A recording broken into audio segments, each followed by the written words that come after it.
Hello Kajamis! Mama Jamela here! Sa mga bago po dito sa page ko, welcome po kayo sa aking personal vlog. Lagi na nga po akong nag-a-update at recently lang po ay naging rising creator na. Gumagawa na po ako ng mini vlog pero hindi pa ako nagpapakilala sa inyo. Kaya for today's video po, sana ay samahan niyo ako sa half day ganap dito sa aming bahay.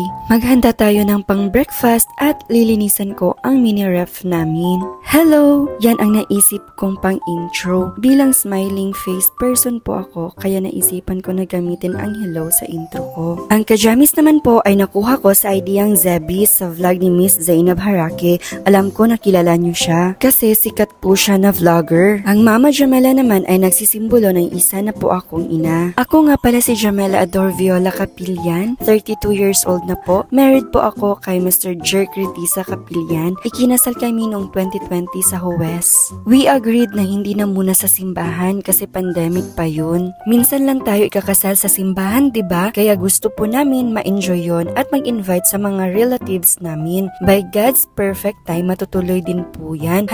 #manifesting. Probinsyana po ako pero made in UAE, United Arab Emirates. Bali doon po nagbunga ang pagmamahala ng parents ko. Char! Pero dito po ako ipinanganak sa Pilipinas. Sa Nabunturan, Compostela Valley na ngayon po ay naging Davao de Oro na. Kajamis, Bisayang dako gyud kaayo ko. Pero minsan nagtatagalog po ako lalo na pag may collaboration sa isang brand. Dati pa man ay gusto ko na po ang pag-video. Sinubukan ko po ang mag-upload sa YouTube at meron na akong 2,000 plus subscribers doon at mga matataas na views din. Kaya lang na-stop simula nung ipinanganak ko na si Zane, ang firstborn ko. Pero bago po ako nabuntis, nagsuffer po ako sa tinatawag na PCOS or Polycystic Ovary Syndrome. 2018 or 2019 nagplano na kami na magka-baby na. That time ay nalaman ko po na may sakit ako at ito nga po ay PCOS. Gagawa po ako ng another video para mas maikwento ko po sa inyo at ano-ano ang mga ginawa ko para mabuntis ako. Graduate nga pala ako sa kursong entrepreneurship